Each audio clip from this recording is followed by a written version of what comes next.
Paman, kenapa Paman berjalan bersama pengkhianat yang berdiri tepat di sebelah Paman? Kalimat itu meluncur dari mulut Bima, seorang anak laki-laki berusia 10 tahun, dan ditujukan kepada Sudirman Wijaya, seorang miliarder Indonesia dan CEO, konglomerasi raksasa yang memegang kendali ekonomi teknologi di seluruh Asia Tenggara.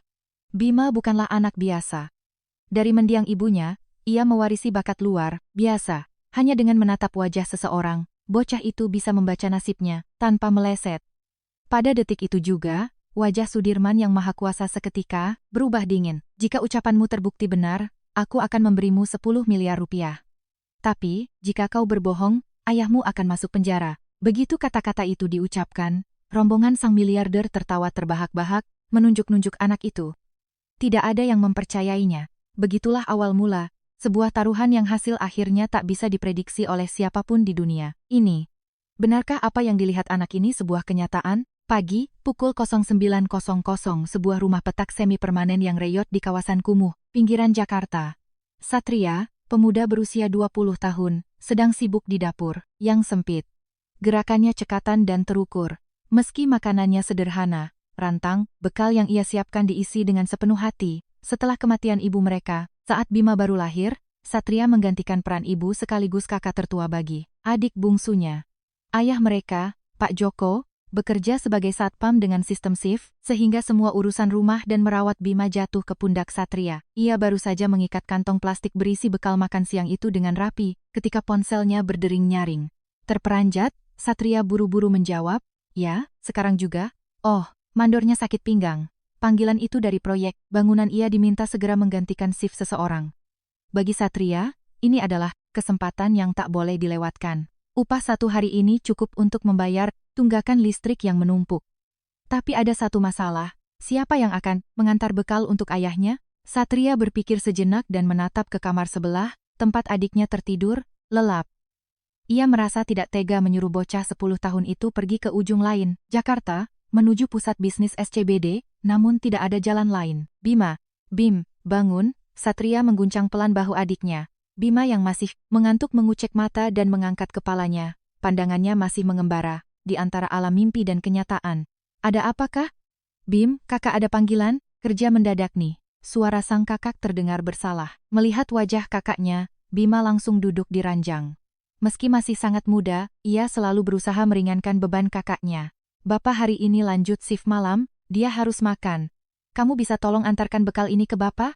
Bima mengangguk, berusaha keras membuka matanya yang lengket. Jangan khawatir kak, aku antar." Mendengar itu, Satria dengan penuh rasa syukur mengelus kepala adiknya, segera berganti pakaian kerja, dan berlari keluar rumah. Tinggal sendirian, Bima mencuci muka dan berpakaian. Memeluk erat kantong plastik berisi rantang di dadanya, ia melangkah keluar pintu. Tidak ada keraguan sedikit pun dalam langkahnya. Setelah berganti angkot 2 kali, dan menyambung dengan KRL komuter lain, setelah 1,5 jam mengarungi hiruk-pikuk Jakarta, Bima akhirnya berdiri di depan sebuah gedung pencakar langit berlapis kaca raksasa. Kantor Pusat Nusantara Tech. Menara itu menjulang ke langit, layaknya raksasa yang menatap remeh semut-semut di bawahnya. Anak 10 tahun manapun pasti akan gemetar melihat pemandangan itu, tapi Bima melangkah masuk ke lobi dengan wajah datar. Di matanya yang jernih hanya terpancar rasa ingin tahu, bukan ketakutan. Lobi itu berkilau dengan lantai marmer dan lampu gantung kristal yang mewah, mengingatkan pada istana di sinetron. Bima menoleh ke kiri dan kanan, mencari ayahnya. Tiba-tiba dari arah pintu masuk terdengar suara yang tak asing. "Bima!" Pak Joko berlari ke arahnya dengan seragam satpam, wajahnya memancarkan keheranan yang luar biasa. Kantung mata hitam menghiasi wajah lelahnya, namun, tatapannya pada sang putra penuh kehangatan. "Kok kamu bisa sampai ke sini? Kakakmu mana?" Suara Joko menyiratkan kepanikan. Ia tidak percaya putra kecilnya datang sendiri ke SCBD. "Kak Satria dipanggil kerja mendadak. Jadi aku yang antar, Pak." Bima menyodorkan kantong makanan itu dan tersenyum cerah. Mata Joko berkaca-kaca. Hatinya terasa perih sekaligus bangga pada anak bungsunya yang menempuh perjalanan sejauh itu sendirian. "Anakku, terima kasih." "Ya, nggak jatuh kan di jalan?" tanya Joko, menggenggam tangan kecil Bima yang dingin. Dihangatkan oleh tangan ayahnya, Bima menggelengkan kepala sambil tersenyum lebar. Namun, tepat pada saat itu, lobi tiba-tiba berdengung riuh. Suara ketukan sepatu, kulit mahal bergema di lantai marmer. Orang-orang seketika menyingkir, membentuk lorong hidup. Seolah-olah laut merah terbelah, memberi jalan pada sebuah prosesi penting. Di ujung lorong itu, seorang pria berambut perak melangkah dengan tenang. Rambut perak yang disisir rapi, setelan jas pesanan khusus, dan kancing manset emas. Di wajah keriputnya terpahat beban dari tahun-tahun yang telah dilalui dan ketegasan sang penguasa. Di sekelilingnya, layaknya satelit yang mengorbit planet, puluhan asisten dan wartawan berkerumun. Sudirman Wijaya, Ketua Dewan Direksi Nusantara Tech, tokoh kaliber internasional yang namanya membuat seluruh pasar teknologi Asia bergetar. Berita, kunjungannya ke kantor pusat Jakarta saja sudah cukup membuat bursa saham bergejolak. Tepat di sebelahnya, mengikuti tanpa jeda dan terus-menerus, menundukkan kepala, berdirilah seorang pria. Itu adalah Hendra, Direktur Eksekutif yang telah mengabdi dengan setia kepada Sudirman selama 15 tahun. Pada setiap ucapan bosnya, ia menjawab, "Baik, Pak Sudirman." "Tentu saja, Pak Sudirman," diiringi senyum penjilat. Joko buru-buru menarik Bima ke sudut. "Bima, berdiri diam di sini. Ini orang yang sangat penting. Jangan bersuara sedikit pun." Suara Joko bergetar. Sebagai satpam, ia setengah mati takut jika ketahuan membawa anak ke tempat kerja di depan sang bos besar. Ia akan langsung dipecat. Tapi Bima seolah tidak mendengar ayahnya. Matanya yang jernih terpaku tak berkedip pada wajah Sudirman Wijaya. Tatapan anak itu berubah tanpa disadari. Kepolosan anak-anak yang biasa menghilang, digantikan oleh tatapan yang dalam dan tajam, seolah menembus esensi dari segala hal. Di kedalaman pupilnya, secercah cahaya aneh melintas. Anak itu mengernyitkan dahi. Ketika rombongan, Sudirman sejajar dengan tempat Joko bersembunyi, sebuah suara terdengar, "Paman." Suara anak-anak yang nyaring dan jernih memecah keheningan lobi. Detik itu juga, seluruh gerakan terhenti. Sudirman berhenti melangkah, rombongannya serempak, menoleh. Wajah Joko berubah sepucat kapas. Terlalu banyak pencuri di sekeliling paman, suara Bima tidak bergetar. Untuk ukuran anak 10 tahun, ia berbicara dengan sangat tenang dan meyakinkan. "Kenapa paman berjalan bersama pengkhianat yang berdiri tepat di sebelah paman?" Lobi membeku, seolah terbelenggu es. Keheningan begitu pekat hingga suara orang menelan ludah pun bisa terdengar. Alis Sudirman Wijaya berkedut, tatapan dinginnya perlahan turun dan berhenti di wajah Bima. Joko, yang setengah gila karena panik, buru-buru membekap mulut anaknya. Tapi nasi sudah menjadi bubur. "Maafkan kami, Pak Sudirman. Saya mohon maaf, anak saya masih kecil dan tidak mengerti apa yang dia bicarakan." Joko membungkuk berkali-kali, terus-menerus, meminta maaf. Suaranya pecah, dan keringat dingin bercucuran di dahinya. Tapi, Bima dengan lembut menyingkirkan tangan ayahnya dan menatap lurus ke atas, ke arah Sudirman. Tidak ada sedikit pun rasa takut di matanya. Sudirman mendengus, "Bocah, pengkhianat, katamu?" Suaranya sedingin es, namun, menyiratkan rasa penasaran. "Aku dikelilingi oleh para jenius lulusan UI dan Harvard. Dari mana kau tahu hal-hal semacam ini hingga berani melontarkan kata-kata selancang itu?" Namun Bima tidak mundur. "Paman, apa paman melihat ujung hidung paman sendiri?" Jari mungil anak itu menunjuk ke wajah sang miliarder. Ujung hidung paman bengkok, dan di atasnya muncul bintik merah, terang. Itu pertanda bahwa orang yang paling paman percayai akan mencekik leher paman, dan seluruh kekayaan paman akan lolos dari sela-sela jari. Semua yang hadir menahan napas. "Kontrak yang akan paman tanda tangani siang ini," suara Bima menjadi tegas. "Jangan pernah menandatanganinya. Jika paman melakukannya, mulai hari ini perusahaan paman akan menjadi milik orang lain." Kasak-kusuk menyebar di lobi. Para wartawan mulai berbisik riuh. Rombongan saling pandang.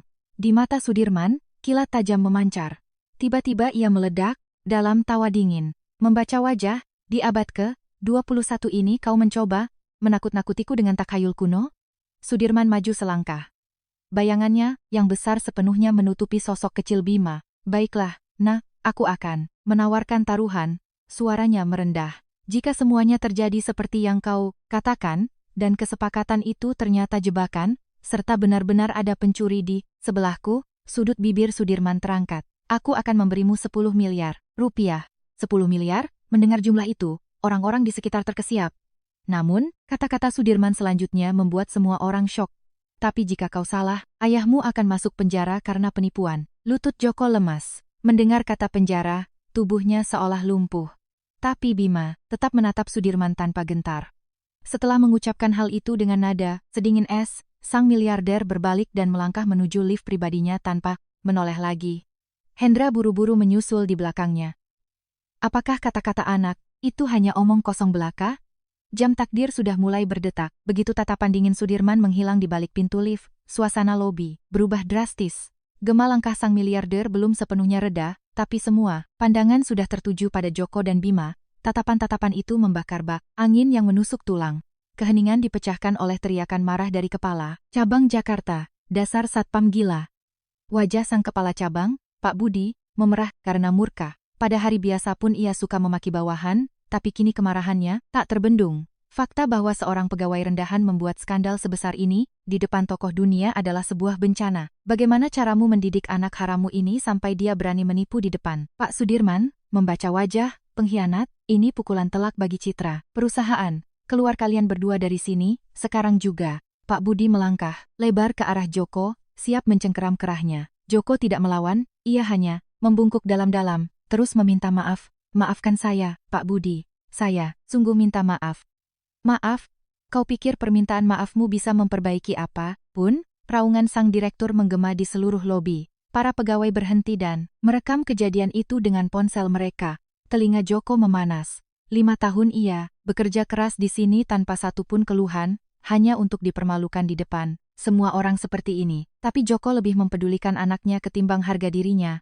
Menoleh ke belakang, ia melihat Bima berdiri dengan wajah yang sama sekali tidak berubah, sangat tenang. Dan itu membuat hati sang ayah semakin perih. Pada saat itu, dari balik punggung Joko terdengar suara pelan Bima. Paman, aku bukan penipu. Aku hanya mengatakan apa yang kulihat. Mata Pak Budi seakan mau melompat keluar. Ia tidak percaya bocah ini tidak menciut ketakutan bahkan sampai sekarang. Apa? Anak ingusan ini masih berani buka mulut? Bima, diam. Joko dengan panik, membekap mulut anaknya dan membungkuk rendah pada sang direktur. Maafkan kami, anak saya mewarisi bakat dari mendiang ibunya, dia benar-benar bisa membaca wajah orang. Dia sudah seperti ini sejak kecil. Dia tidak bermaksud menipu siapa pun, dia hanya benar-benar melihat sesuatu. Saya mohon, maafkan dia kali ini, suara Joko bergetar menyedihkan. Ia teringat istrinya yang meninggal 10 tahun lalu, tepat setelah melahirkan Bima. Istrinya juga memiliki bakat. Ini membaca apa yang tersembunyi lewat wajah. Para tetangga menganggapnya semacam peramal, sekaligus kagum dan takut padanya. Bakat itu sepenuhnya menurun pada putra bungsunya. Tapi Pak Budi tidak peduli dengan cerita itu. Ia mengangguk pada kepala keamanan. Kepala keamanan bersama 2 satpam lainnya dengan kasar mencengkeram lengan Joko. Buang mereka keluar. Jangan sampai aku melihat batang hidung. Mereka lagi di sini. Joko tidak melawan. Menggenggam erat tangan anaknya, ia membiarkan dirinya didorong keluar dari gedung. Saat pintu kaca yang berat tertutup di belakang mereka, Joko menoleh. Lobi mewah yang telah dijaganya selama 5 tahun, kini terasa seperti dunia yang berbeda. Dunia yang telah menutup pintunya untuknya selamanya. Pada saat yang sama, saat naik di lift pribadinya, Sudirman Wijaya berdiri dalam keheningan yang berat. Selain dirinya, di dalam kabin ada 3 pengawal dan Hendra. Saling bertukar pandang dengan para pengawal. Hendra yang pertama memecah kesunyian. Pak Sudirman, jangan masukkan ke hati kejadian di bawah. Tadi, suara Hendra tenang dan penuh hormat. Bekerja berdampingan dengan Sudirman selama 15 tahun, ia adalah orang yang paling pintar membaca suasana hati bosnya. Di Indonesia, kadang ada saja penipu semacam itu yang mencoba memeras uang dengan mencari perhatian. Jelas sekali satpam itu yang menyuruh anaknya untuk mencari untung besar. Sungguh konyol, salah satu pengawal menimpali. Benar sekali. Membaca wajah di zaman sekarang, sepertinya orang bodoh itu tidak tahu kalau Bapak bukan orang yang percaya pada dongeng semacam itu. Sudirman tersenyum sinis. Fisiognomi mengaitkan tahayul kuno dengan bisnis modern adalah kelancangan yang tak tertandingi. Nadanya dingin dan tajam seperti biasa. Tapi tangan kanan Sudirman tanpa sadar menyentuh ujung hidungnya. Tepat di tempat yang ditunjuk anak itu, suara anak yang nyaring itu masih menggema di telinganya. Omong kosong. Masa aku membiarkan kata-kata bocah 10 tahun mengganggu pikiranku? Pikir Sudirman, ia adalah seorang pragmatis sejati. Seumur hidupnya, ia hanya percaya pada angka dan data. Intuisi dan firasat baginya tak lebih dari mitos. Bagaimana persiapan penandatanganannya? Tanya Sudirman. Mengalihkan pembicaraan. Semua sudah siap, Pak. Upacara akan diadakan pukul 15.00 di Ballroom Hotel Ritz-Carlton Pacific Place. Semuanya diatur dengan sempurna. Hendra mengeluarkan tabletnya. Layarnya penuh dengan dokumen tentang merger dan akuisisi berskala raksasa itu. Sudirman mengangguk. Namun di lubuk matanya, melintas sedikit keraguan yang tak disadari siapapun. Sementara itu, Di luar, Joko dan Bima yang diusir berdiri terpaku di atas trotoar yang panas. Joko tak bisa mengucapkan sepatah kata pun, kepalanya benar-benar kosong. Dari dalam gedung, Komandan Regu Keamanan berjalan cepat keluar, wajahnya sedingin batu. Joko, ia berhenti di depan mantan bawahannya, itu, suaranya tanpa emosi. Perintah dari Pak Budi. Kamu dipecat. Dengan satu kata itu, dunia Joko runtuh. Dipecat? Tunggu, saya kan tidak melakukan apa-apa. Sang komandan bahkan tidak mau mendengarkan. Ia langsung mengulurkan tangan ke name tag di dada Joko dan merenggutnya. Suara kain yang robek seolah merobek hati Joko. Besok tidak usah masuk. Pesangon akan ditransfer ke rekeningmu, tambah sang komandan, memasukkan name tag itu ke saku. Bersyukurlah direktur tidak melaporkan masalah ini ke polisi. Setelah mengatakan itu, ia berbalik dan pergi. Joko hanya bisa menatap punggungnya dengan bingung. 5 tahun.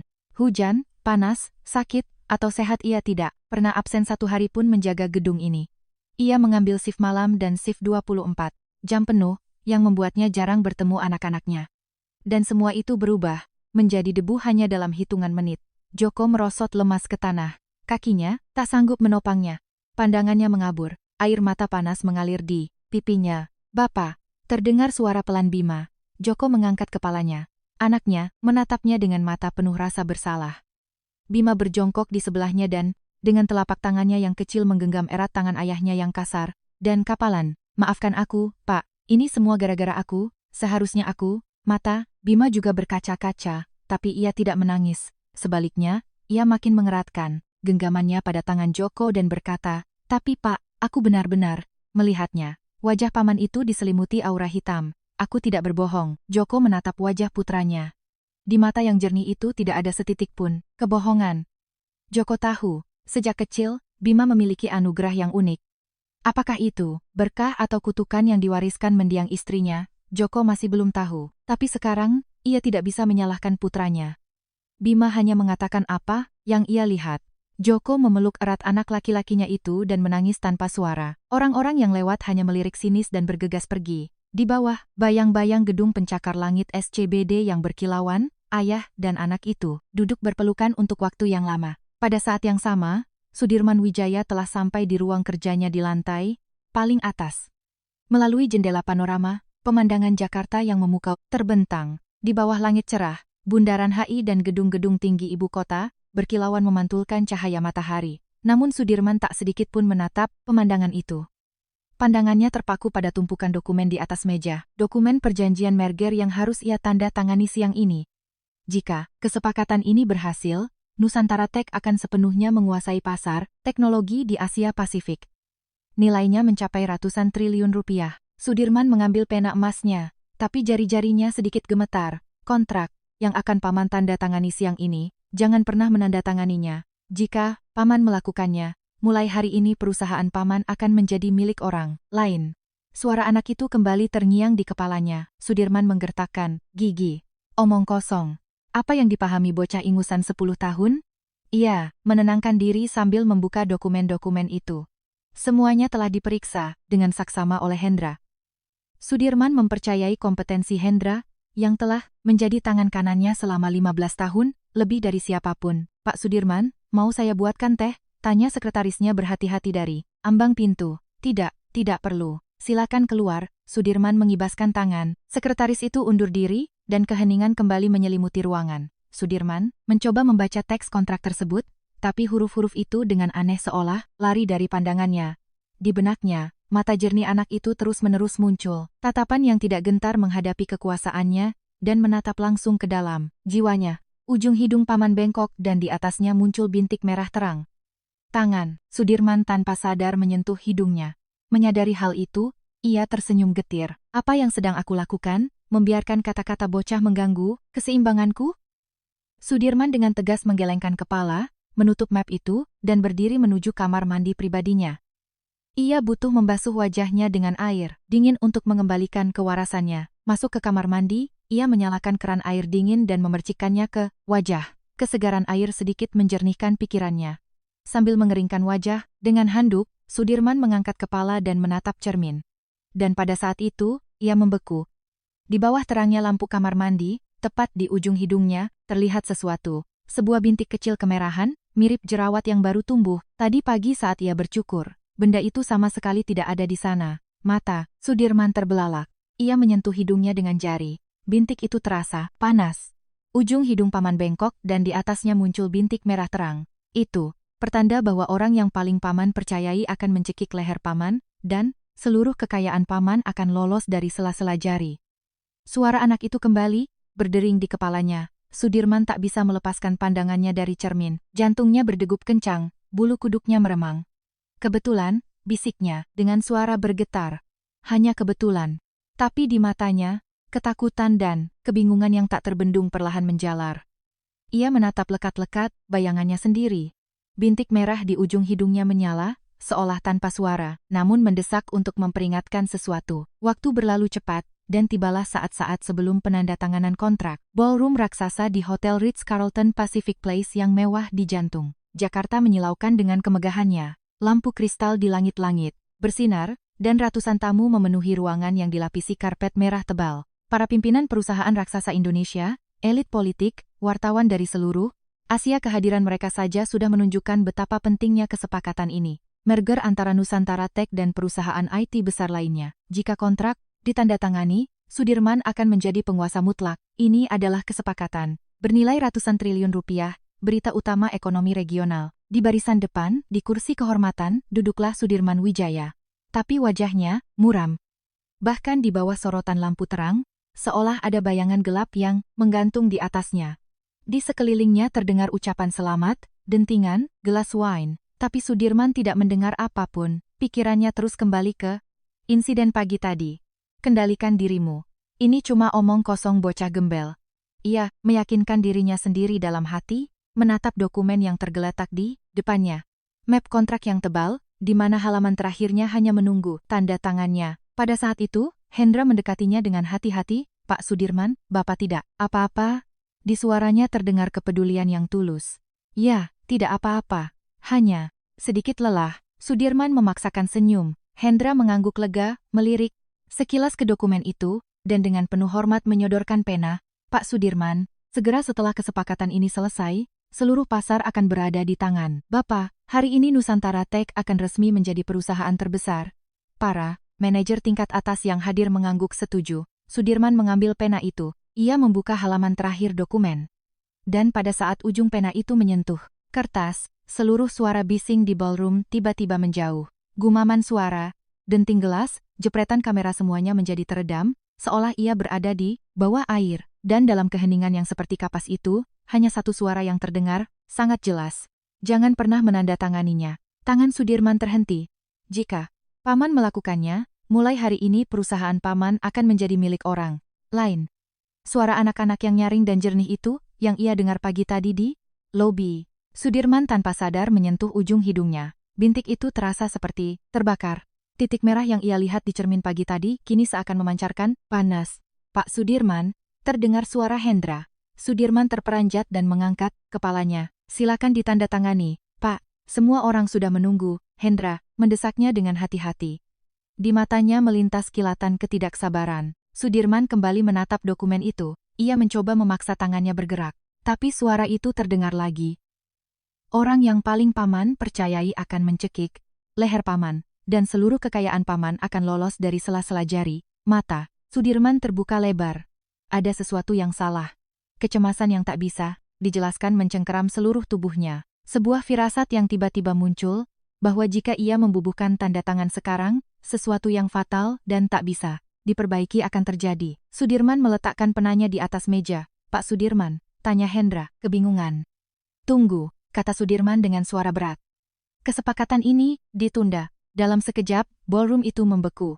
Waktu seakan berhenti. Ratusan pasang mata tertuju pada Sudirman.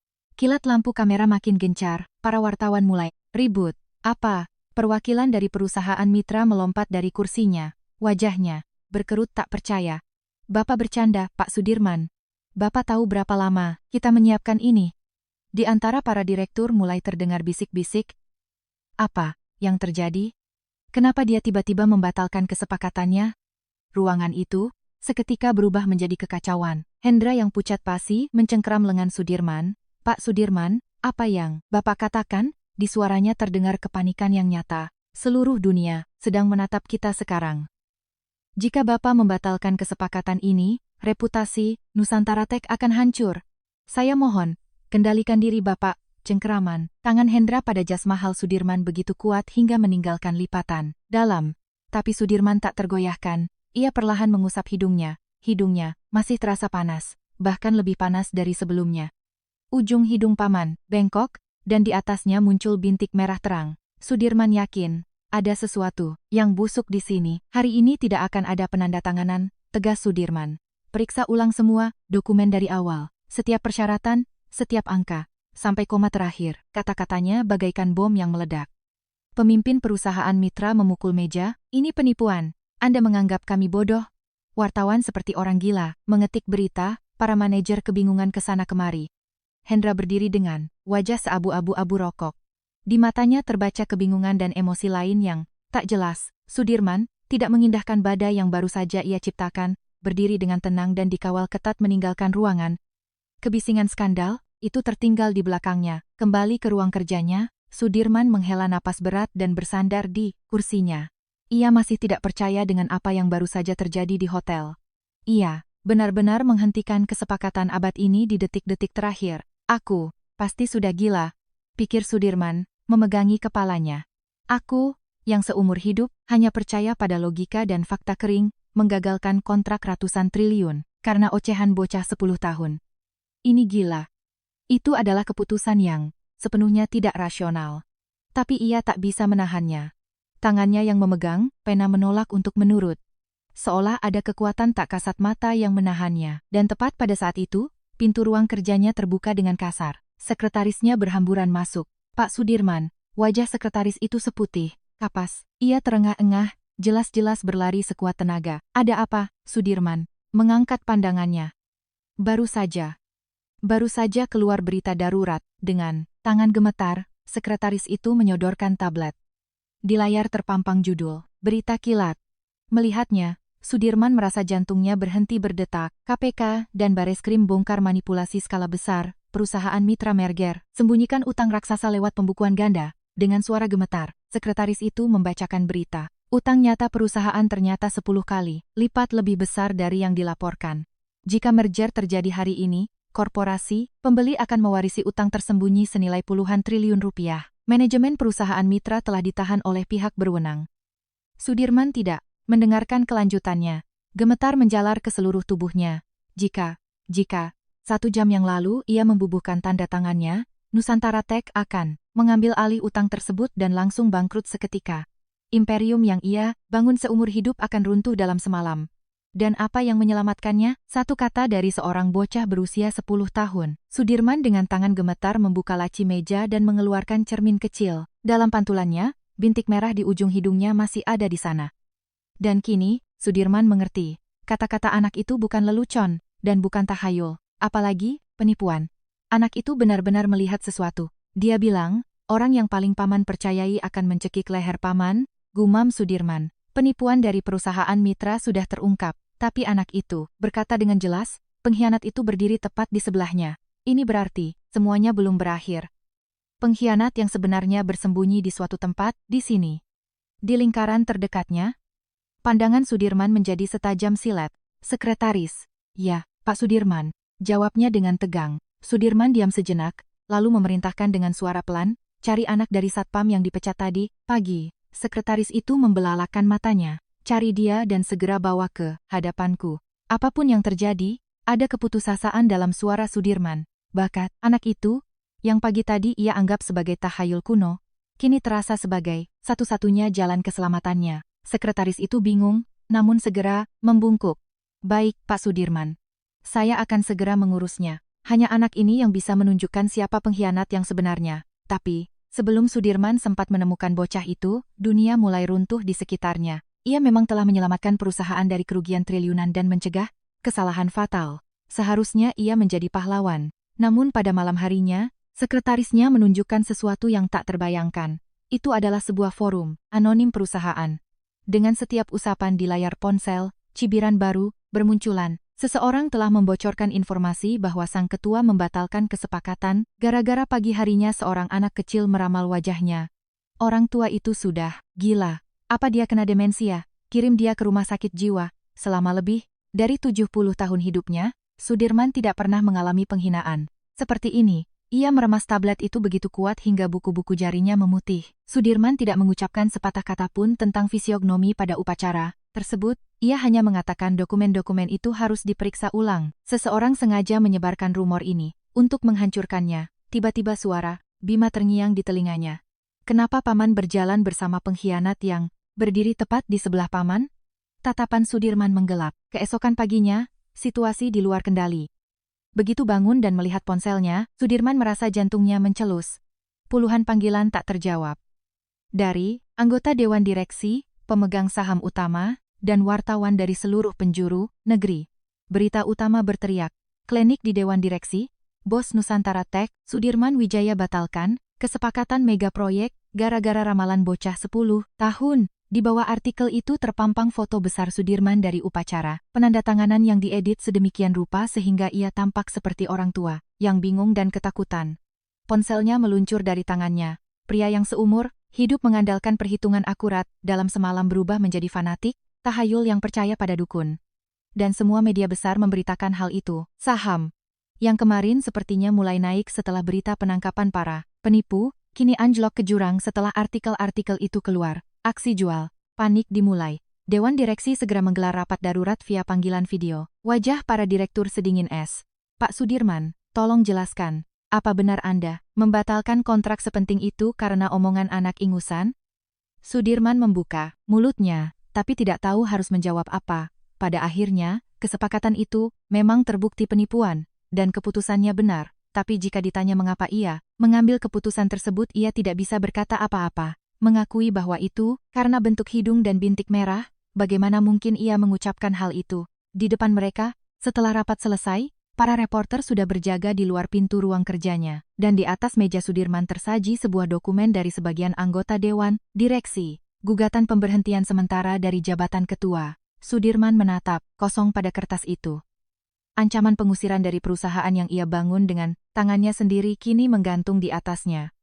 Dengan cap orang tua gila, ia berjalan ke jendela dan menatap panorama Jakarta. Di bawah sana, kehidupan bergolak, gedung-gedung berkilauan, mobil-mobil berlalu lalang. Tapi semua itu terasa begitu jauh, seolah ia telah dibuang dari dunia ini ke pinggir jalan. Secara tak sengaja menangkap bayangannya di kaca, ia kembali melihat bintik merah di hidungnya. Bintik itu masih di sana, dan rasanya semakin terang. Pada saat itu, Sudirman menyadari, satu-satunya cara untuk menyelamatkan dirinya adalah dengan membuktikan bahwa anak itu bukan penipu. Jika ia bisa membuktikan bahwa ramalan itu benar, ia membuktikan bahwa dirinya tidak gila. Sudirman melempar jas mahalnya dan memanggil sekretarisnya. Kau sudah dapat alamat anak itu? Sudah Pak Sudirman.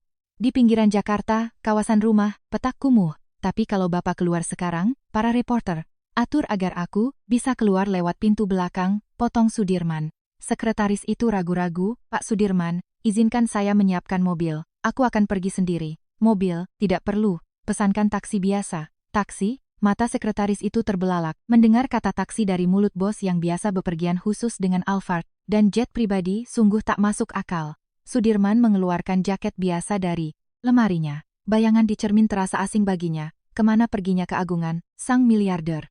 Dari sana menatap balik seorang lelaki tua yang lelah dan tersudut. Taksi melaju melewati Jalan Jenderal Sudirman dan terus mengarah ke pinggiran kota.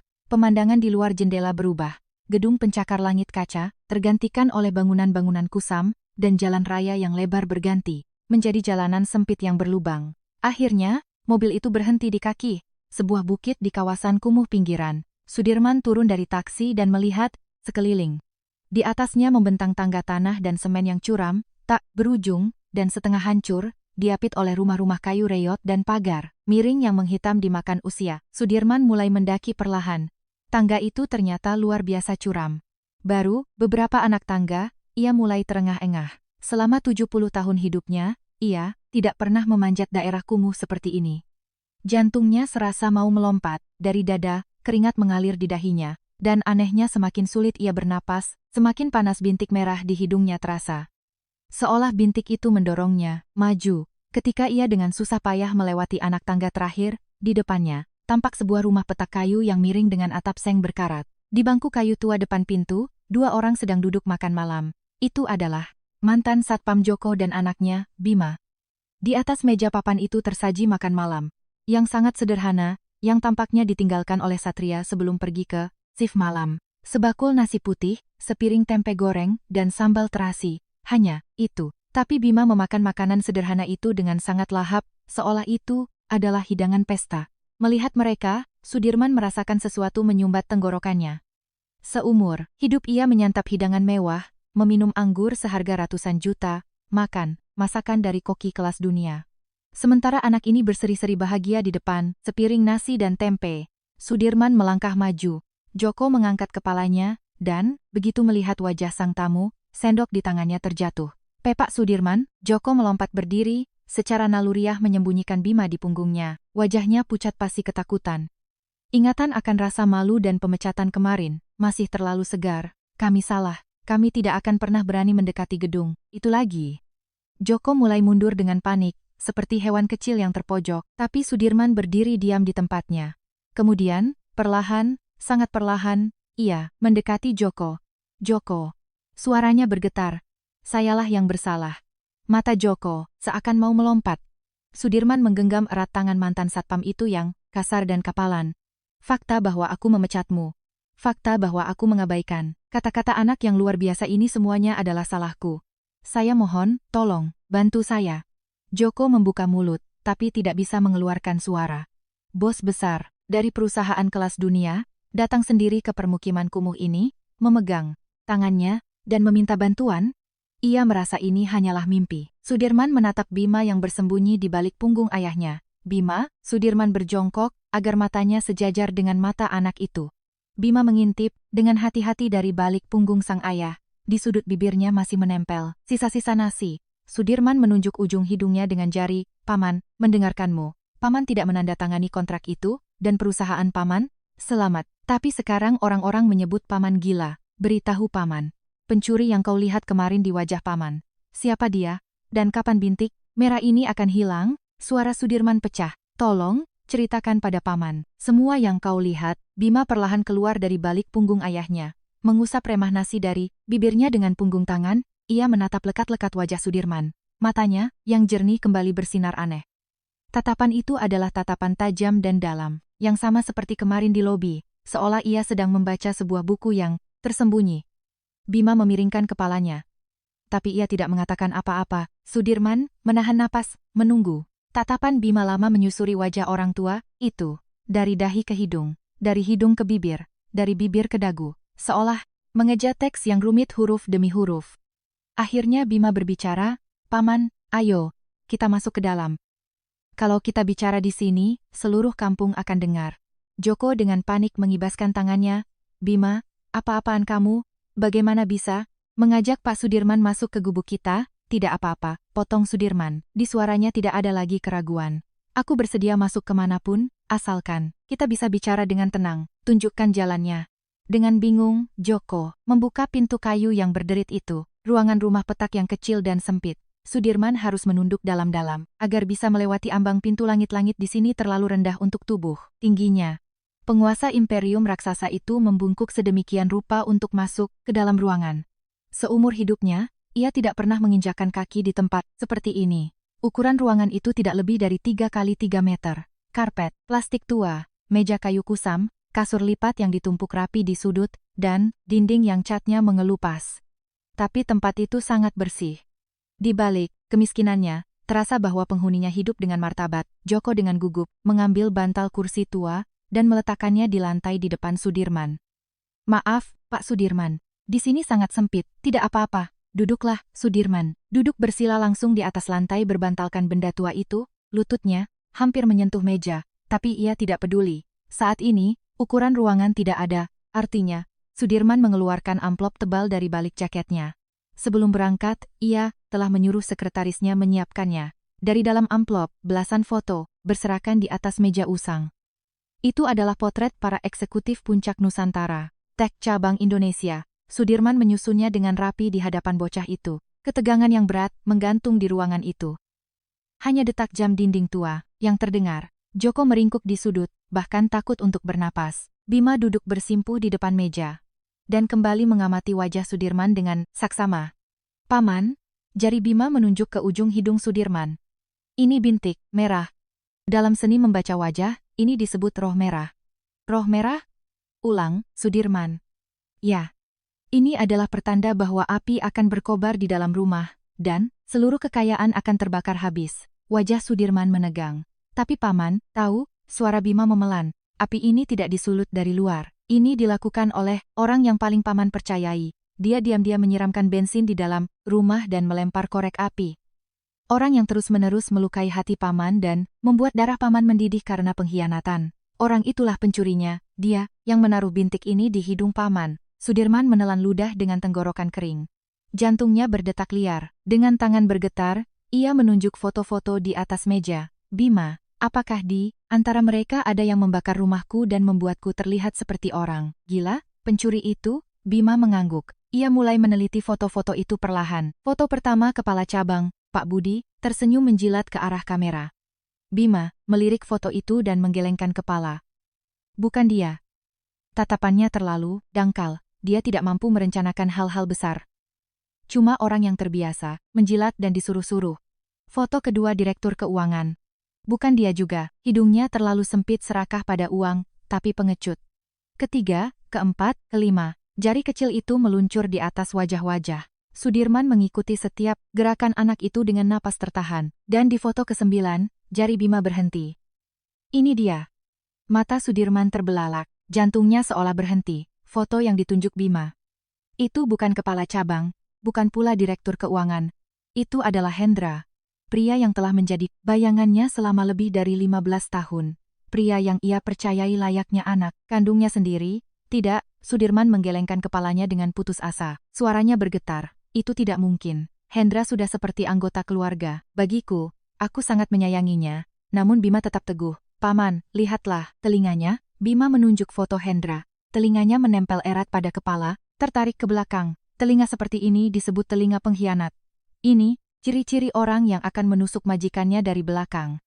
Sudirman mengambil foto itu dan menatapnya tajam. Ia sudah melihat wajah itu ribuan kali, tapi tidak pernah memperhatikan bentuk telinganya. Bima benar telinga Hendra sangat merapat ke belakang kepala. Dan sekarang lihat bibirnya. Tipis, setajam silet, lanjut Bima. Orang dengan bibir seperti ini dipenuhi keserakahan yang beracun.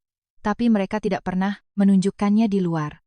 Di depan Paman, dia berpura-pura baik, setia, dan hanya tersenyum patuh. Orang yang menciptakan bintik buruk di hidung Paman ini, Bima, menatap tajam mata Sudirman, adalah Paman yang ini. Sudirman memejamkan mata. Di benaknya terlintas wajah Hendra, sikap membungkuk, hormatnya yang abadi. "Baik, Pak Sudirman, tentu saja, Pak Sudirman."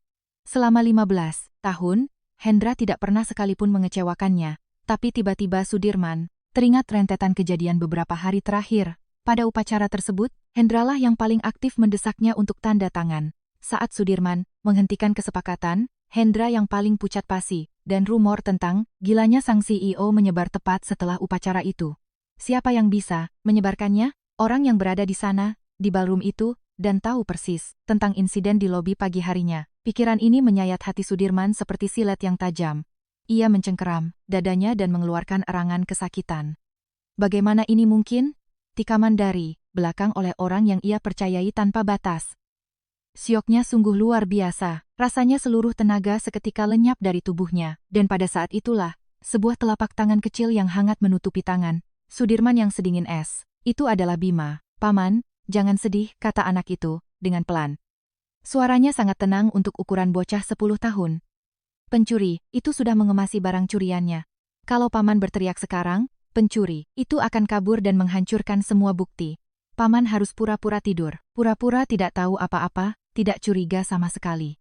Dan ketika pencuri itu mengambil karungnya dan melangkah ke pintu, secercah cahaya tajam menyala di mata Bima. Saat itulah Paman harus mengunci pintunya. Sudirman menatap anak itu dalam-dalam. Sulit dipercaya kata-kata seperti itu bisa keluar dari bibir anak-anak. Tapi setiap kata meresap dalam-dalam ke hati sang miliarder. Keputusasaan perlahan memudar, digantikan oleh kemarahan yang dingin dan penuh perhitungan. Hendra, jika orang ini mengkhianatinya setelah 15 tahun diberi kepercayaan, dia harus membayar lunas. Tatapan Sudirman berubah, keputusasaan menghilang, menyalakan kehausan sedingin es akan pembalasan dendam. Bima, ucap Sudirman dengan suara berat. Terima kasih, kau membuka mataku. Bima tersenyum lebar. Paman, bintik merah di hidung paman sudah jadi lebih pudar. Sudirman menyentuh ujung hidungnya. Masih terasa hangat, namun tak lagi sepanas sebelumnya. Di luar jendela, angin bertiup kencang, menggoyangkan bingkai jendela kayu yang tua. Matahari terbenam, dan kegelapan turun menyelimuti permukiman kumuh. Sudirman bangkit berdiri. Ia kembali harus menunduk. Tepat di ambang pintu, ia menoleh. Pak Joko. Siap, Pak Sudirman. Joko buru-buru berdiri. Saya punya satu permintaan. Tatapan Sudirman menjadi serius. Untuk menangkap pencuri, butuh bukti. Maukah Anda membantu saya? Joko ragu sejenak. Ini adalah permintaan dari bos perusahaan yang baru kemarin melemparnya ke jalanan. Tapi di kepala Joko terngiang kata-kata Bima, bahwa Tuhan selalu menolong orang yang berbuat benar. Joko mengangguk tegas. Saya akan melakukan apapun yang saya bisa, Pak Sudirman. Sudirman mengangguk setuju dan melangkah keluar melewati pagar reyot. Sosoknya, yang menuruni tangga gelap dan hancur itu, tampak sangat berbeda dari saat ia mendakinya. Alih-alih orang tua yang goyah, kini berjalan seorang prajurit yang penuh keyakinan. Ia tidak akan hancur, sampai ia berhasil menangkap pencuri itu. Keesokan paginya di markas besar Nusantara Tech, Sudirman Wijaya muncul. Namun, penampilannya berubah drastis. Bahunya terkulai lemas, langkahnya diseret dan lambat. Tatapannya kosong, kehilangan fokus, dan tangannya bergetar ringan pada setiap gerakan. Dalam semalam, ia seolah menua 10 tahun. Para pegawai yang berpapasan di lorong berbisik ngeri.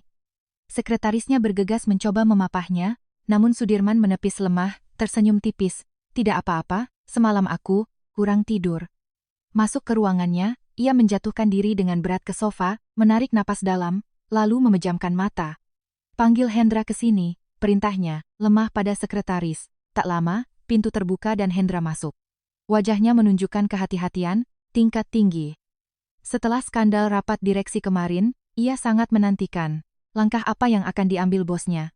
Bapak memanggil saya. Hendra membungkuk, hormat. Sudirman perlahan membuka matanya, memaksakan senyum lelah, dan menepuk kursi di sebelahnya. Duduklah, Hendra. Ayo minum teh. Alis Hendra berkedut, halus. Ia mengira akan diinterogasi keras, bukan diajak minum teh. Baik, Pak Sudirman. Sekretaris membawakan 2 cangkir teh hijau lalu keluar. Sudirman mengangkat cangkirnya. Tangannya gemetar begitu hebat hingga tehnya tumpah ke piring kecil di bawahnya. Hendra. Sudirman menghela napas seraya meletakkan cangkir di atas meja. Kemarin, sepertinya aku terlalu berlebihan karena terlalu paranoid. Maksud, Bapak? Hendra berpura-pura bingung. Aku semakin tua. Seiring bertambah usia, aku jadi semakin curigaan. Sudirman tertawa getir. Ada orang semengandalkan dirimu di sebelahku, tapi aku malah seperti kehilangan akal. Sudirman mengusap keningnya dengan tangan gemetar. Sejujurnya, Hendra, suaranya turun menjadi bisikan. Akhir-akhir ini ingatanku sering hilang. Lupa apa yang aku perintahkan, salah mengingat orang, membaca dokumen tapi maknanya tidak bisa aku tangkap. Di mata Hendra, sekelebat cahaya aneh menyala. Sudut bibir tipisnya terangkat, namun ia segera menguasai diri, memasang wajah penuh keprihatinan yang mendalam. Pak Sudirman, Bapak hanya terlalu lelah. Bapak butuh istirahat panjang. Terima kasih, Hen. Sudirman menggenggam erat tangan Hendra. Tangan lelaki tua, itu terasa dingin dan tak bertenaga. Aku hanya punya dirimu sekarang.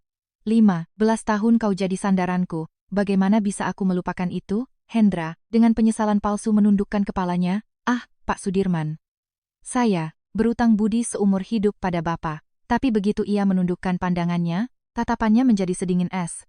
Ia memperhatikan bintik merah di hidung lelaki tua itu. Benar-benar sudah pikun, melihat jerawat itu dan percaya pada omongan dukun cilik.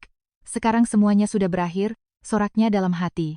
Begitu Hendra keluar dan pintu tertutup, Sudirman mengambil cangkir tehnya dengan tenang. Gemetar dan tatapan sayunya lenyap tak berbekas. Matanya berkilat, bagai baja dingin. Pertunjukan itu berjalan sempurna. Setelah percakapan itu, Hendra menjadi semakin berani. Yakin bahwa si tua itu benar-benar menderita demensia, ia mulai bergerak secara terbuka. Rencana awal dengan merger gagal, akibat penangkapan para penipu, Tapi Hendra sudah punya rencana cadangan. Atau, mungkin, ini memang tujuan utamanya sejak awal. Setelah jam kerja, sedan hitam Hendra meluncur dari parkiran dan mengarah ke Jakarta Selatan. Berputar-putar melintasi jalan raya, mobil itu berhenti di sebuah restoran eksklusif di kawasan Senopati. Di ruang VIP, seseorang telah menunggunya. Mereka adalah manajer senior dari Mega Karya Inovasi Pesaing Utama Nusantara Tech. Hendra duduk di meja dan memulai negosiasi rahasia. Ia menawarkan akses penuh ke Peladen Cabang Indonesia, beserta seluruh pengembangan. Kuncinya, riset bertahun-tahun dan rahasia dagang senilai ratusan triliun rupiah. Sebagai gantinya, Hendra meminta posisi direktur utama di perusahaan.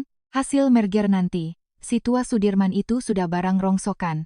Dia kena demensia senilis. 3 hari lagi di rapat direksi, kita akan loloskan keputusan akuisisi, dan semuanya akan berjalan mulus, kata Hendra dengan penuh percaya. Dire.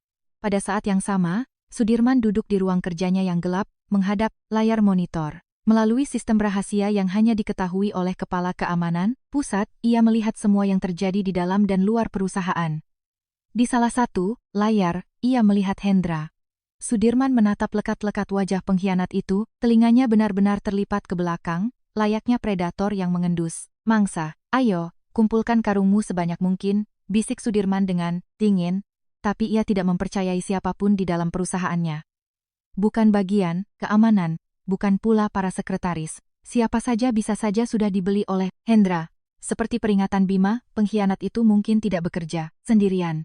Oleh karena itu, Sudirman menemukan jalan keluar lain. Pak Joko yang dipecat, orang yang dibuang dari sistem, bebas dari segala kecurigaan. Sudirman diam-diam mengundang Joko ke sebuah hotel melalui parkiran bawah tanah. Joko masuk ke dalam kamar mengenakan jaket lamanya, tampak sangat gugup. Duduk, Sudirman menunjuk ke sofa. Joko duduk di ujung sofa dengan canggung. Pak Joko, Anda kan tahu seluk-beluk gedung itu dan kebiasaan semua orang di sana lebih dari siapapun, bukan? Tanya Sudirman langsung. 5 tahun jadi satpam. Anda tahu siapa, kemana, dan kapan seseorang pergi, bertemu dengan siapa, dan mobil apa yang keluar dari gerbang mana. Siap, betul Pak Sudirman. Hal seperti itu tidak bisa luput dari mata satpam. Bagus, Sudirman memajukan tubuhnya. Bisakah Anda membuntuti Hendra setelah jam kerja? Kemana dia pergi, bertemu, dengan siapa, tanpa ketahuan sama sekali? Mata Joko terbelalak. Bapak, mempercayakan tugas sepenting ini pada saya? Tidak ada orang lain, suara, Sudirman menjadi serak. Di perusahaan ini, saya tidak bisa percaya pada siapa pun, hanya Anda dan anak Anda yang ada di pihak saya. Joko berpikir sejenak. Hendra adalah orang kedua setelah bos besar.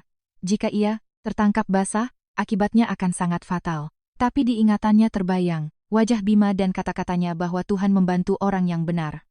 Saya akan melakukannya, Pak Sudirman, jawab Joko mantap. Mulai hari itu, Joko berubah menjadi bayangan. Saat sedan hitam Hendra meninggalkan kantor, Joko membuntutinya menggunakan motor bebek tua atau Toyota, kijang pinjaman temannya, menjaga jarak aman. Keterampilan mengintai yang terasa selama bertahun-tahun sebagai satpam bekerja dengan sempurna. Joko tak melewatkan satu detail pun. Pada malam kedua, ia merekam momen krusial. Di pintu belakang restoran di Senopati, Hendra menyerahkan sebuah flash disk USB kepada seorang pria berjas rapi. Bersembunyi di kegelapan, dengan tangan gemetar Joko mengeluarkan ponselnya, mematikan suara kamera, dan mengambil serangkaian foto yang tajam. Malam itu juga, Joko kembali ke rumah petaknya di pinggiran. Sudirman sudah menunggunya di sana. Raksasa bisnis dunia itu kembali berada di ruangan sempit, kawasan kumuh. Bima duduk di sampingnya. Lihat ini, Pak Sudirman, Joko menyodorkan ponselnya. Di layar tampak jelas momen penyerahan flash disk tersebut. Tatapan Sudirman menjadi sedingin es. Kerja bagus, Joko. Ini lagi, Joko menggeser foto-foto itu. Hendra masuk ke restoran, berjabat tangan dengan pihak pesaing di ruang VIP dan menyerahkan dokumen. Bima mengamati foto-foto itu dengan saksama. Tiba-tiba tatapannya berubah. Paman, lihat foto ini. Bima menunjuk foto wajah jarak dekat Hendra. Paman, lihat ujung alisnya yang berkedut ini. Sudirman mengamati dan memperbesar foto itu. Benar saja, otot di ujung alis pengkhianat itu tampak tertarik dalam mikrosapsme. Apa artinya? Dia takut terperosok ke dalam lubang yang dia gali. Sendiri, jelas Bima. Tapi dia tidak bisa berhenti karena keserakahan sudah membutakannya. Dia ketakutan, tapi tidak bisa membatalkan rencananya. Bima meletakkan ponsel itu. Paman, 3 hari lagi. 3 hari lagi aura merah ini akan naik sampai ke ubun-ubunnya. Di hari itu, dia akan mencoba mengikat karung hasil curiannya. 3 hari lagi adalah jadwal rapat darurat Dewan Direksi yang diadakan Sudirman. Sudirman mengangguk. Kepingan puzzle terakhir sudah jatuh pada tempatnya. Tapi, entah mengapa Sudirman tidak buru-buru pergi, ia tetap duduk di meja kayu reyot itu. Sesaat kemudian, ia mengeluarkan sebuah liontin emas tua dari saku dalam jasnya. Liontin yang memudar karena usia itu menyimpan sebuah foto menguning. Di sana tampak Sudirman muda dan seorang wanita cantik tersenyum bahagia ke arah kamera. Bima, suara Sudirman bergetar. Kau bilang kau bisa membaca karakter seseorang dari wajahnya. Bima mengangguk, Sudirman meletakkan liontin itu di depan sang bocah. Ini, istriku, Lestari. Wanita yang kucintai lebih dari nyawaku sendiri. Bima menatap foto itu. Wanita dengan garis wajah halus dan senyum yang sangat lembut. Seperti apa takdirnya? Air mata mulai menggenang di mata Sudirman. Joko di sudut ruangan menahan napas. Betapa orang hebat ini membagikan isi hatinya di gubuk kumuh ini. Bima menatap potret itu lama. Matanya yang jernih perlahan menelusuri wajah sang wanita, dahi, mata, hidung, bibir. Akhirnya ia bersuara, tante ini punya hidung yang lurus dan mata yang dalam. Dia punya hati yang sangat baik. Tangan Sudirman gemetar, jiwanya selembut sutra, lanjut Bima, tapi suaminya selalu sibuk bekerja.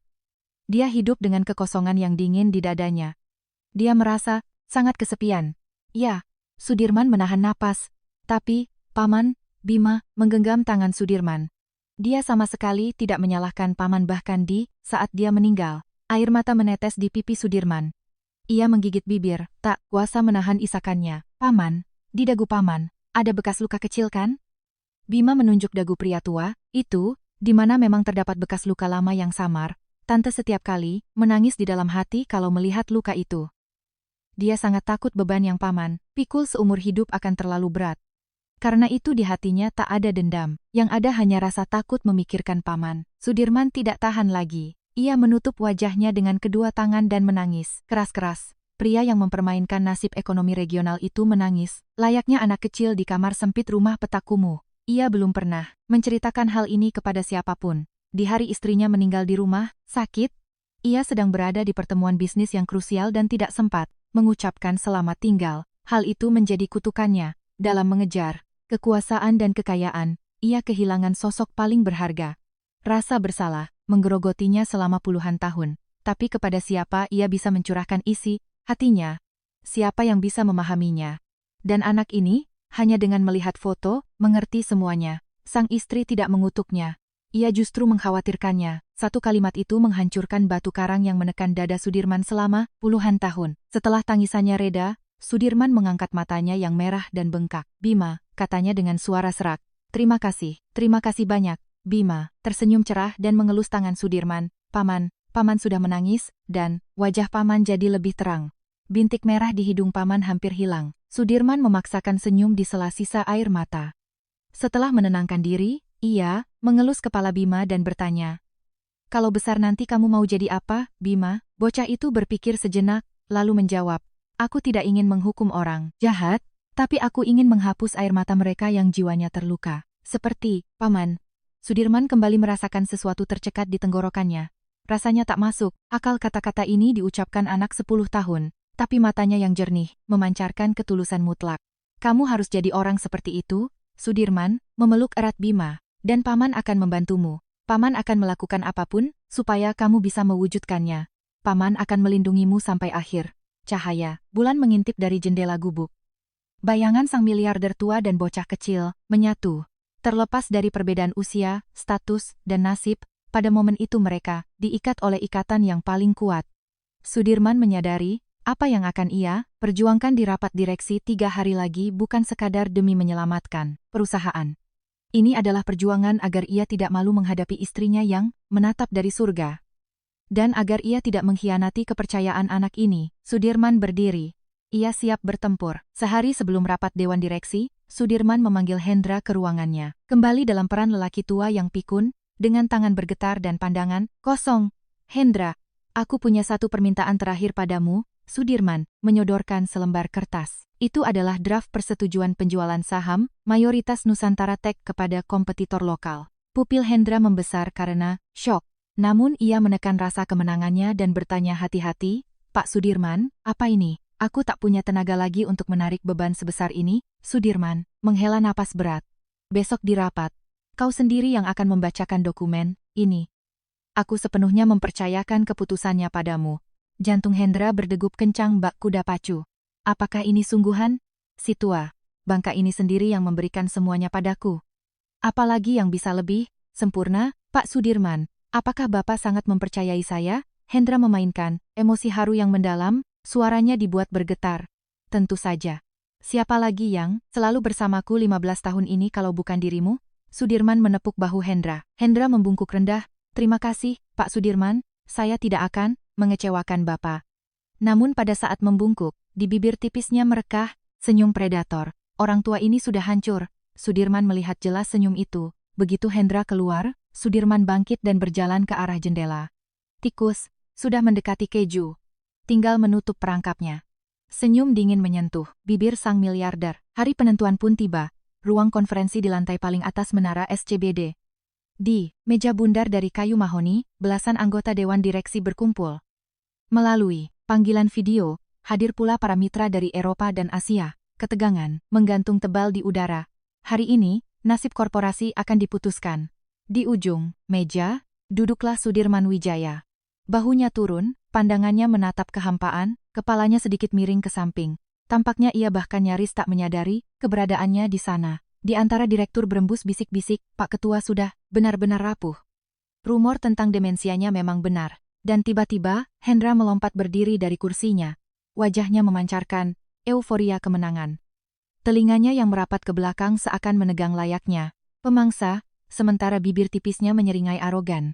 "Bapak-bapak anggota Dewan yang terhormat," Hendra memulai, "hari ini saya terpaksa menyampaikan pernyataan yang sangat berat. Seperti yang Anda saksikan sendiri, kesehatan Pak Sudirman telah memburuk secara kritis. Beliau tidak lagi mampu memimpin perusahaan ini." Wajah para direktur menggelap, Sudirman tetap menatap kosong. "Oleh karena itu, Pak Sudirman telah menyerahkan seluruh wewenangnya kepada saya." Hendra mengangkat tinggi dokumen tersebut. "Hari ini kita harus menyetujui merger dengan korporasi Mega Karya Inovasi. Negosiasi telah diselesaikan." Ruangan meledak. "Merger? Dengan kompetitor? Atas dasar apa?" Hendra tetap tenang. "Mereka menilai tinggi aset kita. Ini akan menyelamatkan perusahaan." Tatapan Hendra melesat ke arah kepala cabang, Pak Budi. Budi segera berdiri. Ya, Pak Hendra sangat benar. Ini adalah pilihan terbaik bagi kita." Budi merendahkan diri di depan Hendra, seolah siap menjilat sepatunya. Hendra dengan angkuh menyebarkan dokumen-dokumen itu. "Baiklah, kita lanjutkan ke pemungutan suara dan penandatanganan." Dan pada momen tersebut, hehehe. Tawa rendah menggema di seluruh ruangan. Semua orang membeku dan menoleh ke ujung meja.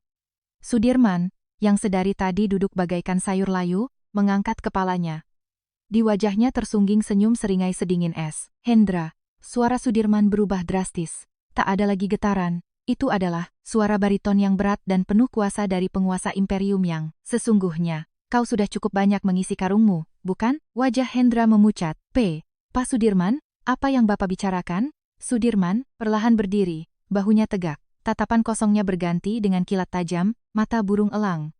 Di depan mereka berdiri manusia yang sama sekali berbeda. Para direktur saling tatap penuh keterkejutan. Sudirman melangkah ke arah, "Hendra, kau pikir aku tidak tahu apa yang kau kerjakan seminggu terakhir ini? Maksud Bapak apa?" Pada detik itu, pintu ruang konferensi terbuka dengan suara keras. Semua orang menoleh. Di pintu berdiri dua orang. Mantan Satpam Joko, dalam setelan jas rapi dan anaknya Bima yang berusia 10 tahun, mengenakan kemeja putih. Pak Budi melompat dari kursinya. "Ngapain Satpam ini di sini?" "Keamanan. Buang mereka keluar." Ia hampir jatuh saking marahnya. Namun Sudirman mengangkat tangannya. "Aku yang memanggil mereka. Duduk, Budi." Budi, dengan wajah merah, padam, kembali duduk. Joko dan Bima melangkah tenang ke dalam ruangan. Di bawah tatapan puluhan mata penguasa yang mengancam, Bima berjalan lurus ke arah Hendra dan menatap wajahnya. "Tolong perhatikan wajah paman ini." Suara Bima bergema nyaring, berbicara pada para direktur. "Kalian lihat bagaimana alisnya berkedut? Itu artinya dia berbohong dan ketakutan." Para direktur mengamati Hendra.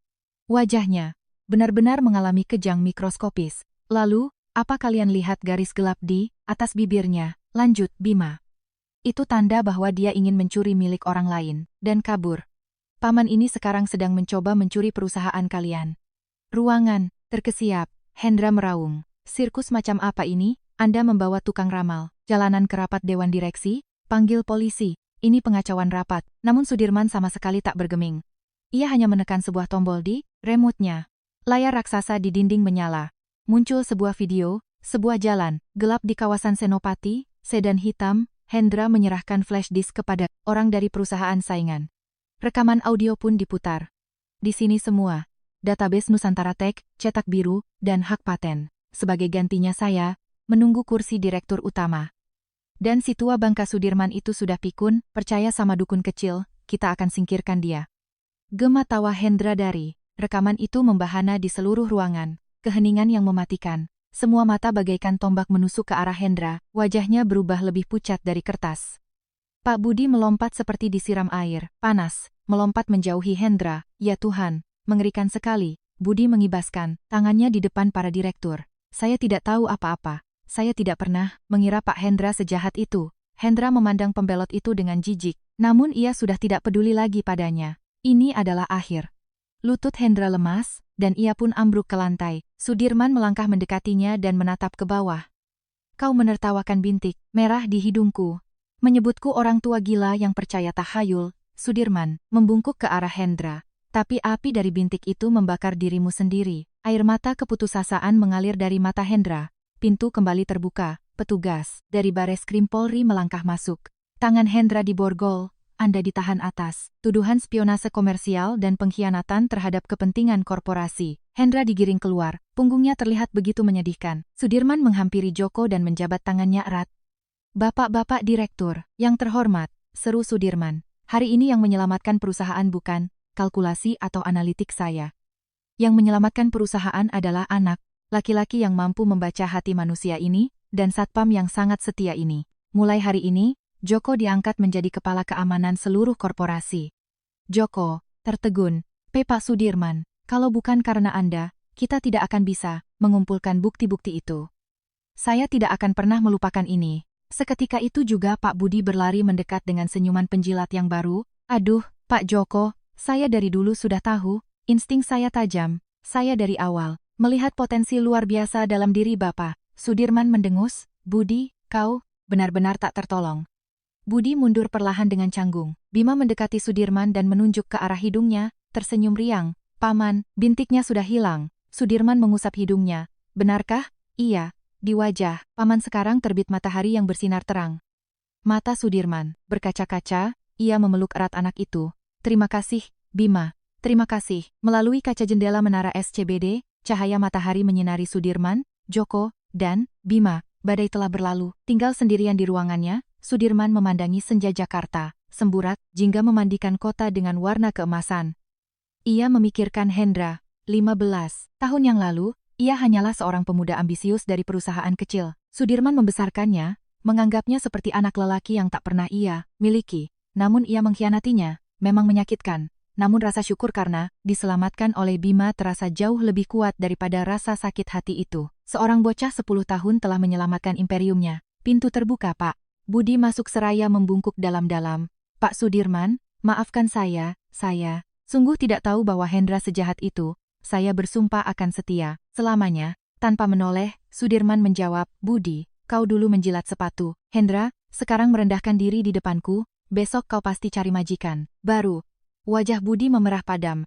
Sudirman menoleh dengan tatapan dingin. Pergi, dan belajarlah dari Pak Joko bagaimana menjadi orang yang setia. Kau tidak punya kemampuan itu. Keluar dari sini. Terbakar rasa malu, Budi melarikan diri. Sudirman mengeluarkan liontin usang miliknya. Lestari, aku berhasil melaluinya, bisiknya. Anak itu, kau yang mengirimkannya padaku. Air mata kelegaan dan kebahagiaan menetes di sudut matanya. Beberapa hari kemudian, di lobi kantor pusat, Joko dan Bima melangkah masuk. Joko mengenakan setelan jas potongan rapi yang pas di badannya. Bima menggenggam tangan ayahnya. Begitu mereka masuk, hal luar biasa terjadi. Para karyawan mulai berdiri dari meja kerja mereka dan bertepuk tangan.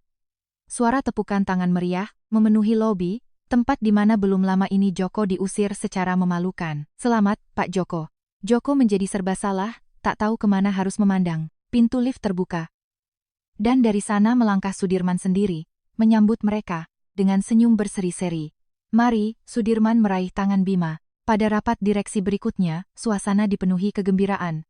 "Saya ingin membuat pernyataan resmi," kata Sudirman. Ia memangku Bima. "Saya berjanji pada anak ini, uang sebesar 10 miliar rupiah.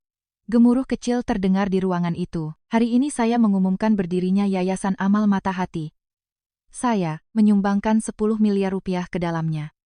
Yayasan ini akan menjadi fondasi pendukung bagi anak-anak berbakat, namun yatim piatu atau dari keluarga kurang mampu berhati tulus seperti Bima. Dan ini baru permulaan."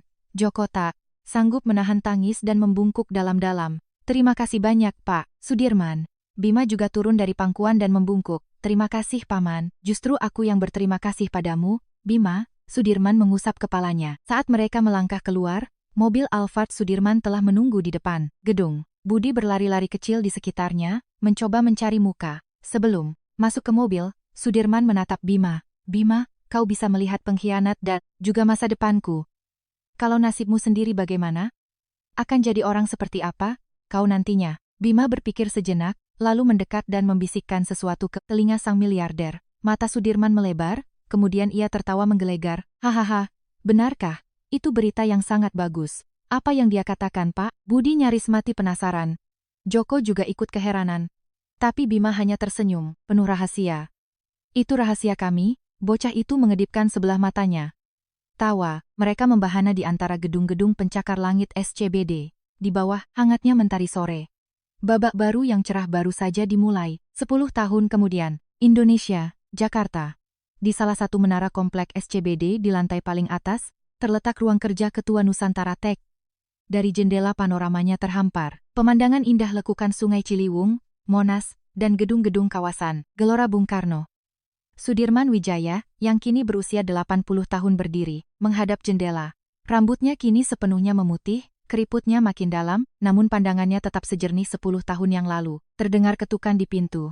"Masuk." Seorang pemuda yang tinggi dan gagah melangkah masuk. Rambut gelapnya tersisir rapi, mengenakan setelan jas bergaya, modis, dengan bahu tegap. Namun yang paling mencolok darinya adalah tatapannya, yang dalam dan tajam. Ia adalah Bima, yang kini berusia 20 tahun. "Bapak," memanggil saya, sapa Bima sambil tersenyum. Suaranya kini terdengar berat dan dalam, suara bariton seorang pria dewasa. "Masuklah, Bima." Wajah Sudirman berseri-seri. Dengan dukungan penuh dari Sudirman, Bima tumbuh menjadi pemuda yang cerdas dan kini tengah menempuh pendidikan psikologi di Universitas Indonesia, UI. Di waktu senggang setelah kuliah, ia datang ke kantor ini untuk menemani Sudirman, sekaligus belajar mengelola yayasan. Kelak, ia dipersiapkan untuk menjadi penerus utama sang lelaki tua dalam urusan kegiatan amal. "Bagaimana kuliahmu di UI? Tadi pagi baru selesai ujian akhir, langsung ke sini ketemu Bapak. Anak, pintar."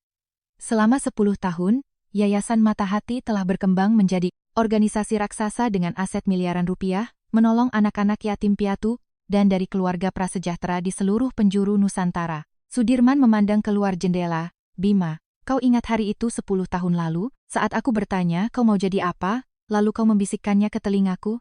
Bima tertawa. "Bapak masih ingat saja?" "Tentu saja. Coba ulang lagi apa yang kau katakan waktu itu." Bima terkenang hari cerah di depan lobi gedung pencakar langit itu.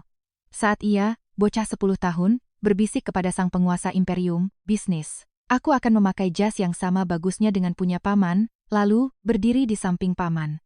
Aku akan jadi sahabat Paman yang sesungguhnya dan yang paling baik." Mata Sudirman mulai berkak. Seorang miliarder tak meminta uang maupun kekuasaan. Ia cuma ingin menjadi teman. "Hari itu aku berjanji pada diriku sendiri, jika kita ini berteman, maka aku akan melindungimu seumur hidupku," ucap Sudirman dengan suara bergetar. "Bapak menepati janji itu. Bapak memberiku pendidikan, impian, dan membiarkanku selalu ada di samping Bapak. Kau juga menepatinya.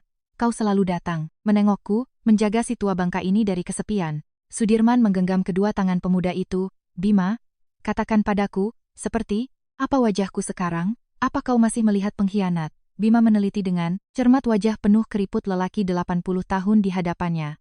Pak Sudirman, membaca wajah itu bukanlah vonis takdir yang mutlak. Selama 10 tahun ini, perbuatan baik, Bapak telah sepenuhnya mengubah wajah Bapak.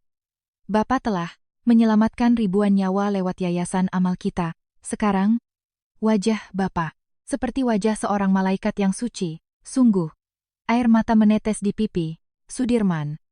Bagaimana seseorang menjalani hidupnya dan perbuatan baik apa yang dia tabur, akan mengubah wajahnya lebih kuat dari faktor keturunan manapun, tambah Bima lembut.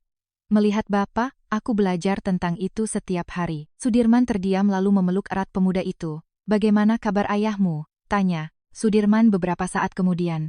Bima tersenyum. Bapak sehat, tahun lalu baru saja pensiun dari jabatan kepala keamanan.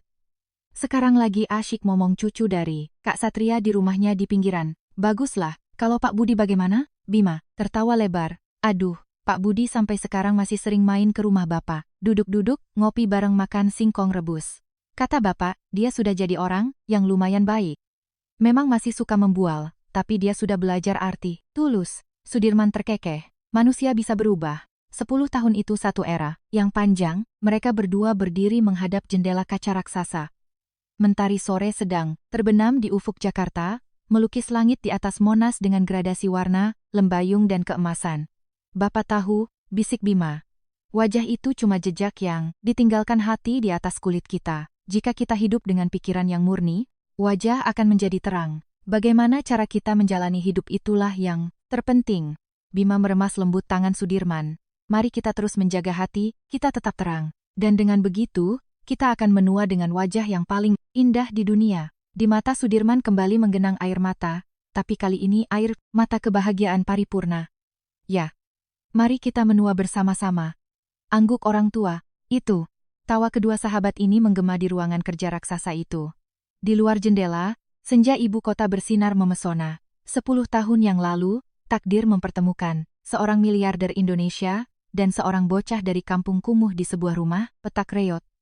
Sesuatu yang tampaknya hanya kebetulan, ternyata menjadi keajaiban agung, dan persahabatan ini yang melampaui usia, kekayaan, dan kelas sosial kini, telah menjadi sebuah legenda indah yang akan dikenang sepanjang masa.